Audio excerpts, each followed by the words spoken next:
Saya disumpah untuk melaksanakan perintah Undang-Undang Dasar Republik kita.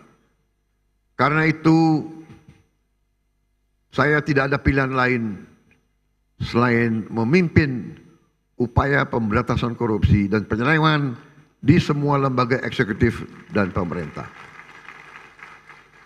Itulah sebabnya pada awal tahun 2025 ini kami telah identifikasi dan telah selamatkan 300 triliun uang, 300 triliun rupiah dari APBN yang kami lihat rawan diselewengkan.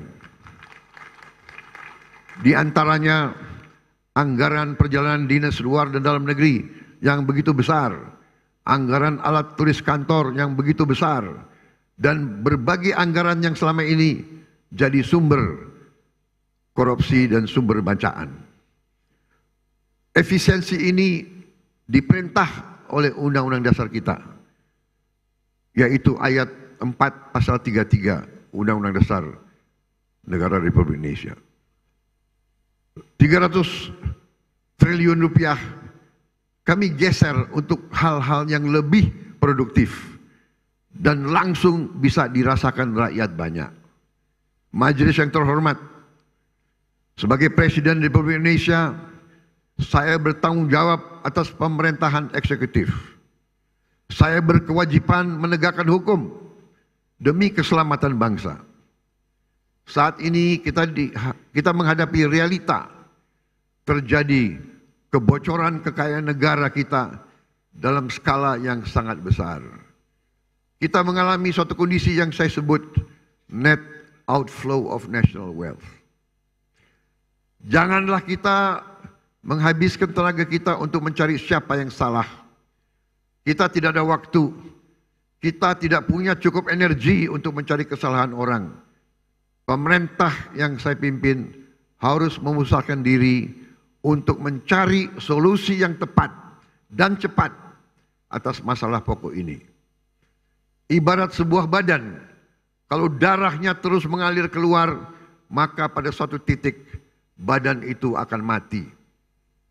Kalau mengalirnya kekayaan kita ke luar negeri, kita biarkan terus-menerus, kita berpotensi jadi negara gagal. Karena itu saya berkewajiban untuk mengambil langkah-langkah yang perlu, walaupun itu sulit dan juga tidak populer bagi pihak-pihak tertentu. Saya harus mengambil langkah-langkah untuk menyelamatkan kekayaan negara agar bisa digunakan untuk kepentingan bangsa kita di hari ini dan di hari esok, untuk kepentingan generasi sekarang dan generasi mendatang. Terus terang saya katakan di sini di hadapan saudara-saudara sekalian, kalau kita konsekuen menjalankan apa yang telah dibuat oleh para pendiri bangsa kita, oleh Bung Karno, Bung Hatta, Bung Syahrir, Haji Agus Salim, tokoh-tokoh generasi 45, yaitu rancang bangun, blueprint negara, bagaimana negara harus dijalankan, yang semua sudah tertuang dalam Undang-Undang Dasar 1945, saya yakin bangsa kita akan selamat. Undang-Undang Dasar 1945 harus kita pelajari. Undang-Undang Dasar 1945 janganlah menjadi mantra, janganlah menjadi slogan, hanya di bibir kita teriak-teriak terus. Undang-Undang Dasar 1945 adalah rancang bangun yang relevan, rancang bangun yang ampuh, rancang bangun yang nyata, dan rancang bangun yang operasional untuk kita gunakan. Saya melihat ada kecenderungan dari sebagian kaum elit Indonesia, sebagian orang-orang yang memandang dirinya paling pinter di Republik ini. Mereka memandang bahwa pemikiran Bung Karno, pemikiran Bung Hatta, pemikiran generasi 45 tidak relevan lagi di zaman sekarang. Sudah kuno, sudah lawas untuk menghadapi tantangan abad ke-21. Menurut hemat saya, pemikiran tersebut adalah keliru. Generasi 45, generasinya Bung Karno, Bung Hatta, Syahrir, semua tokoh-tokoh itu adalah generasi yang mengalami penjajahan. Mereka mengalami imperialisme. Mereka sadar dan mereka merasakan, melihat bahwa kekayaan Indonesia diangkut ratusan tahun keluar dari Nusantara ini.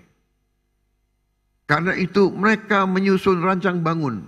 Mereka buat dokumen yang tidak terlalu panjang, tapi sangat eksplisit menjelaskan bagaimana kita harus laksanakan ekonomi kita dan demokrasi kita. Saya berkeyakinan apabila kita jalankan rancang bangun yang sudah dibuat oleh para pendahulu kita, kita akan jadi negara yang kuat. Saudara-saudara sekalian,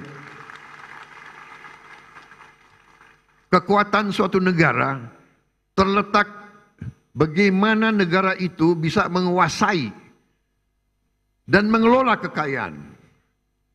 Karena itu kita harus berani koreksi apabila kita telah mengambil langkah yang keliru.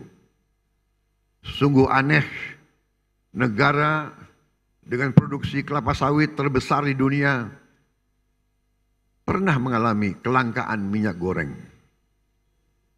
Ini aneh sekali. Tidak masuk di akal sehat.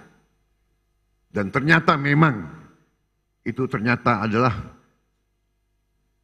permainan manipulasi yang tadi sudah disinggung oleh Ketua DPR yang saya beri nama Serakah Nomex.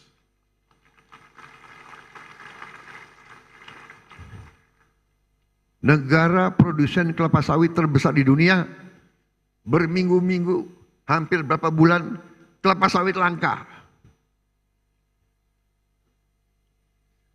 Saudara, juga sungguh aneh. Kita subsidi pupuk, subsidi alat pertanian, subsidi pestisida, subsidi irigasi, waduk. Kita subsidi beras. Tapi harga pangan kadang-kadang tidak terjangkau oleh sebagian rakyat kita.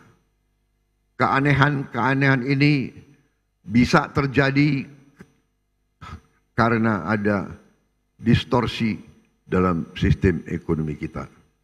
Adalah penyimpangan bahwa sistem ekonomi yang diamanatkan oleh Undang-Undang Dasar 1945, terutama di pasal 33 ayat 1, 2, dan 3 telah kita abaikan. Seolah-olah ayat-ayat dalam pasal itu tidak relevan dalam kehidupan kita yang modern di abad ke-21 ini. Saudara-saudara sekalian, setelah saya pelajari secara mendalam, saya berkeyakinan Undang-Undang Dasar kita, terutama pasal-pasal yang saya sebut pasal-pasal pengaman, seperti pasal 33 ayat 1, 2, 3, dan 4 adalah benteng pertahanan ekonomi kita. Ayat 1, perekonomian disusun sebagai usaha bersama berdasar atas azas kekeluargaan.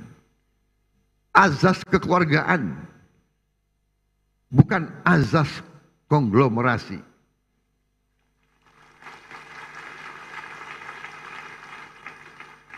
Cabang-cabang produksi yang penting bagi negara dan yang menguasai hajat hidup orang banyak dikuasai oleh negara. Saudara-saudara sekalian, saya ingin bertanya, apakah beras itu penting bagi negara atau tidak? Menguasai atau tidak hajat hidup orang banyak?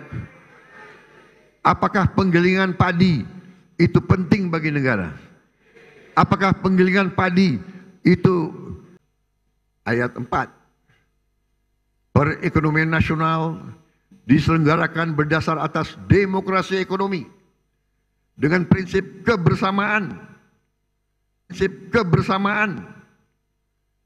efisiensi berkeadilan.